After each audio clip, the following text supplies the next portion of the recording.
Nehru trophy വള്ളംകളിക്ക് ഒരുങ്ങിയിരിക്കുകയാണ് Punnamadakkayal. നാളെയാണ് ജലപൂരമായ Nehru trophy വള്ളംകളി. 21 ചുണ്ടൻ വള്ളങ്ങളാണ് ഇത്തവണ മാറ്റുരയ്ക്കുന്നത്. കൂടുതൽ വിവരങ്ങളുമായി പുന്നമടയുടെ കരയിൽ നിന്ന് ശരണ്യ സ്നേഹജൻ, ശ്രീജ ശ്യാം എന്നിവർ ചേരുകയാണ്. ശരണ്യ, എന്തായാലും നാളെയാണ് നെഹ്റു ട്രോഫി എങ്കിലും ഇന്നേ അതിൻ്റെ ഒരു ആവേശം അവിടെ കാണാനാകുമല്ലോ. എപ്പോഴേക്കും വള്ളങ്ങളൊക്കെ പുന്നമടയിലേക്ക് കൊണ്ടുവരും? എന്താണ് ഇപ്പോൾ അവിടെ നിന്ന് കാണാൻ കഴിയുന്നത്?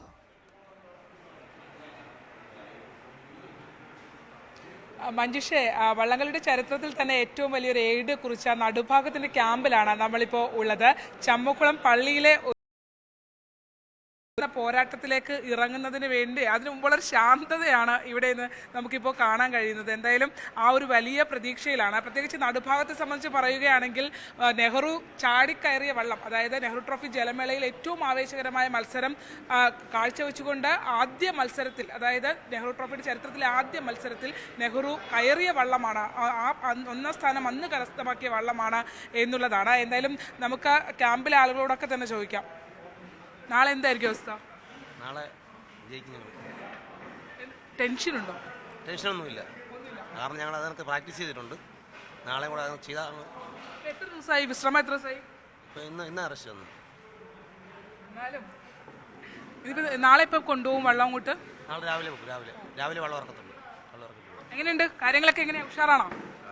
കാര്യങ്ങളൊക്കെ വളരെ ഉഷാറാണ്. ഞങ്ങളെല്ലാവരും നല്ലപോലെ പ്രാക്ടീസൊക്കെ ചെയ്തിട്ടുണ്ട്.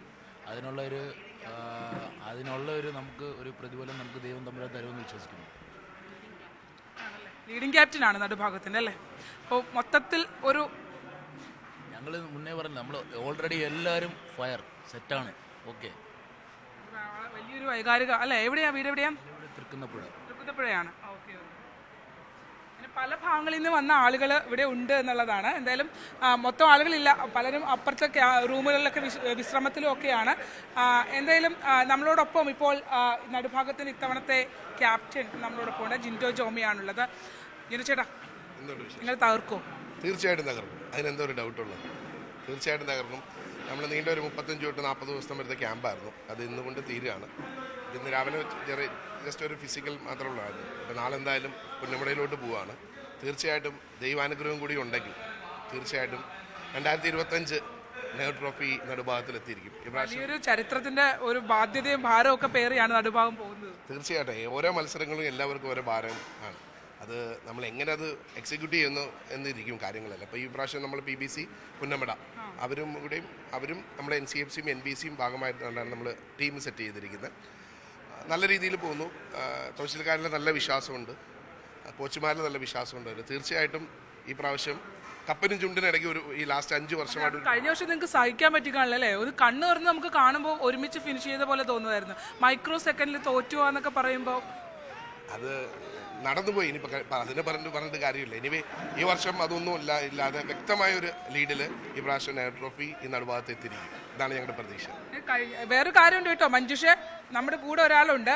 ഇദ്ദേഹം ഇവിടെ വന്നത് റിപ്പോർട്ടറായിട്ട് നമ്മുടെ കൂടെ ആങ്കറിങ്ങിന് സുജി ചേച്ചി വന്നു. ഇവിടെ വന്നപ്പോൾ ഇപ്പോൾ നടുഭാഗത്തിൻ്റെ ആളായി. ഭർത്താവും ഭാര്യയും ഒരുമിച്ച് ഉണ്ട് എന്നുള്ളതാണ് ഫ്രെയിമിൽ. നടുഭാഗമായി മാറിയോ? ഒരിക്കലുമില്ല. നമ്മൾ മറ്റേ നടുഭാഗത്തിനോട് ഹൃദയത്തിൽ ഒരു സ്നേഹമൊക്കെ ഉണ്ടെങ്കിലും പക്ഷേ നമ്മൾ റിപ്പോർട്ടിങ്ങിന് വരുമ്പോൾ എല്ലാവരും നമുക്ക് ഒരുപോലെയാണ്, എല്ലാവരോടും ഒരേ പരിഗണനയാണ്. കാരണം നാളെ എല്ലാവരും ഇറങ്ങുന്നത് ജയിക്കാനാണ്. അങ്ങനെ ഓരോ ടീമും ജയിക്കാൻ ഇറങ്ങുമ്പോൾ നമുക്ക് ഏതെങ്കിലും ഒരു ടീമിൻ്റെ കൂടെ നിൽക്കുക എന്നുള്ളത് സാധ്യമല്ല. പക്ഷേ നടുഭാഗം എന്ന് പറയുന്നത് വളരെ ചരിത്ര പ്രാധാന്യമുള്ളൊരു വള്ളമാണ്. ആ വള്ളം എന്ന് പറയുന്നത് ഈ കരക്കാരുടെ മുഴുവൻ ഹൃദയ വികാരമാണ്. ആ വികാരം കുറച്ചുകൂടെ അടുത്തറിയാം എന്നൊരു പ്രത്യേകത മാത്രമേ ഉള്ളൂ. ഇപ്പോൾ നമ്മുടെ കൂടെ നാരായണൻകുട്ടി ഉണ്ട്. നാരായണൻകുട്ടി ഒരു പക്ഷേ ഇത്രയും നീണ്ടൊരു കാത്തിരിപ്പ് ലോകത്തെ വേറെ എന്തിനെങ്കിലും ഉണ്ടായിട്ടുണ്ടോ എന്ന് സംശയമാണ്. 1952 നെഹ്റു ചാടിക്കയറിയ വള്ളമാണ് നടുഭാഗം. അതാണ് നടുഭാഗം വള്ളത്തിൻ്റെ ഏറ്റവും വലിയ പ്രത്യേകത. ആ വലിയ ചരിത്ര പ്രാധാന്യമുള്ള ആ ഒരു ഇവൻറ്റിന് ശേഷം അവർക്ക് ഒരുപാട് കാത്തിരിക്കേണ്ടി വന്നു. പിന്നെ ആ കപ്പൊന്ന് തൊടാൻ 66 വർഷത്തെ കാത്തിരിപ്പ്, 67ാമത്തെ വർഷം അല്ലേ? ആ കാത്തിരിപ്പിനൊടുവിൽ ആ വള്ളം ആ ട്രോഫിയിൽ മുത്തവിടുമ്പോൾ, ആ ടീം ട്രോഫിയിൽ മുത്തവിടുമ്പോൾ അതിനെ നയിച്ചത് നാരായണൻകുട്ടിയായിരുന്നു. ഞാനത് ഇമോഷണലി കണ്ടതാണ്, അടുത്ത് കണ്ടതാണ്, നിങ്ങളെയൊക്കെ അന്ന് വളരെ അടുത്ത് കണ്ടതാണ്. അപ്പോൾ പിന്നീടുള്ള ഓരോ വർഷവും ഏറ്റവും വലിയ പ്രത്യേകത എന്താണെന്ന് വെച്ചാൽ, നമ്മൾ വലിയ തോൽവിയാണെങ്കിൽ ചിലപ്പോൾ ഒരു സമാധാനം ഉണ്ടാവും. പക്ഷേ ഇത് വളരെ നേരിയ തോൽവി. കഴിഞ്ഞ വർഷമൊക്കെ ഞാൻ കണ്ടതാണ്, തലയിൽ കൈവച്ചിരിക്കുന്നവരെയൊക്കെ ഞാൻ കണ്ടിട്ടുണ്ട്. അപ്പോൾ ഇത്തവണ എന്താ? ഇത്തവണ വളരെ ശക്തമായിട്ട് തന്നെയാണ് നടുഭാഗവും PBC പുന്നമടയും ജിൻഡോയുടെ നേതൃത്വത്തിൽ പുന്നമടയിലേക്ക് വരുന്നത്. ഏകദേശം 30 ദിവസത്തിന് മേളിൽ ട്രെയിനിങ് ഒക്കെ നല്ല രീതിയിൽ നടത്തി ഏകദേശം 1 കോടി രൂപയ്ക്ക് മേളിൽ ചിലവായിട്ടുണ്ട് ഈ ഒരു ഇവൻറ്റിന് വേണ്ടി. അപ്പം നമ്മൾ അത്ര ശക്തമായിട്ട് തന്നെയാണ് പുന്നമടയിൽ ഏകദേശം 8 വള്ളങ്ങൾ കപ്പിന് വേണ്ടി തന്നെയാണ് മത്സരിക്കുന്നത്. അപ്പം ഒരു പുതിയ ഇപ്പോൾ കഴിഞ്ഞ ഒരു 5 കൊല്ലമായിട്ട് പള്ളാത്തുരുത്തി തന്നെ, അതായത് 2019 പള്ളാത്തുരുത്തി എനിക്ക് കപ്പ് വാങ്ങി തന്നപ്പോൾ അപ്പോൾ ഇത്തവണ ഒരു ചേഞ്ച് എല്ലാവരും ആഗ്രഹിക്കുന്നുണ്ട്.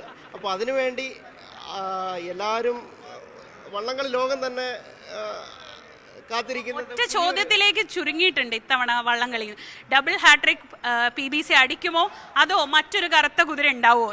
അതിനുവേണ്ടിയാണ് എല്ലാവരും ശ്രമിക്കുന്നത്. ഈ 8 വള്ളങ്ങളും അതിനകത്ത് എനിക്ക് തോന്നുന്നു കൂടുതൽ ശക്തമായിട്ട് നിൽക്കുന്ന നടുഭാഗമാണെന്ന് തോന്നുന്നു. അവർക്കൊരു വെല്ലുവിളി ഉയർത്താൻ പറ്റുന്ന ഒരു വള്ളത്തിൻ്റെ ഒരു മേന്മ കൊണ്ട് വെല്ലുവിളി ഉയർത്താൻ പറ്റുന്ന ഒരു വള്ളം നടുഭാഗം തന്നെയാണ്.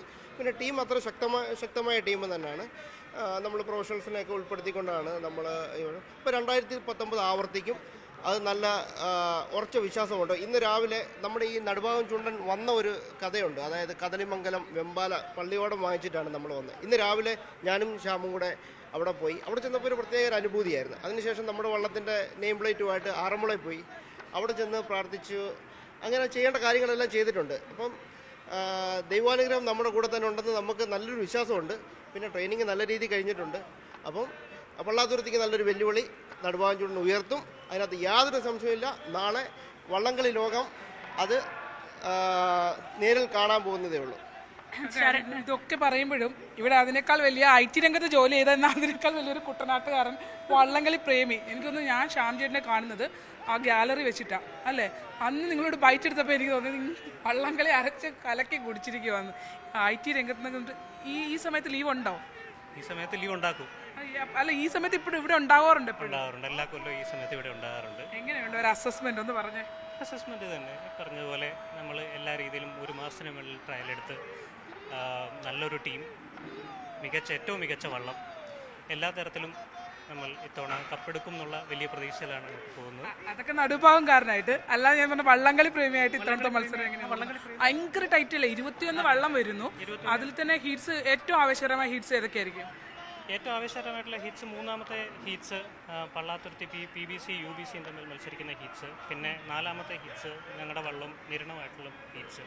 ഈ 2 ഹീറ്റ്സ് ആയിരിക്കും ഏറ്റവും തീ പാറാൻ പോകുന്ന മത്സരം നടക്കാൻ പോകുന്നത്.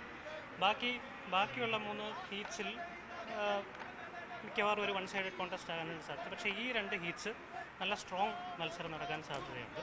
ഇവിടെ എനിക്കൊന്ന് ചങ്ങനാശ്ശേരിയിൽ നിന്ന് വള്ളമുണ്ട്, ഇവിടുന്ന് കോട്ടയത്ത് നിന്ന് 2 വള്ളമുണ്ട് അല്ലേ? 2 ക്ലബ്ബുകളുണ്ട് കോട്ടയത്ത് നിന്ന്, ഒപ്പം തന്നെ പത്തനംതിട്ടയിൽ നിന്നും ഉണ്ട് അല്ലേ? നമ്മൾ അപ്രതീക്ഷിതമായ എന്തെങ്കിലുമൊക്കെ പ്രതീക്ഷിക്കാൻ പറ്റുമോ? കാരണം ഈ ഒരു സ്ഥിരമുള്ള ഒരു പ്രബലർക്ക് അപ്പുറത്തേക്ക് ആരെങ്കിലും വന്നാൽ അടിച്ചോണ്ട് പോകുമോ? കൊല്ലം ഏകദേശം 8 വള്ളങ്ങളോളം 8 ടീമുകളോളം ഫൈനലിൽ കയറാൻ പ്രാപ്തരാണ്.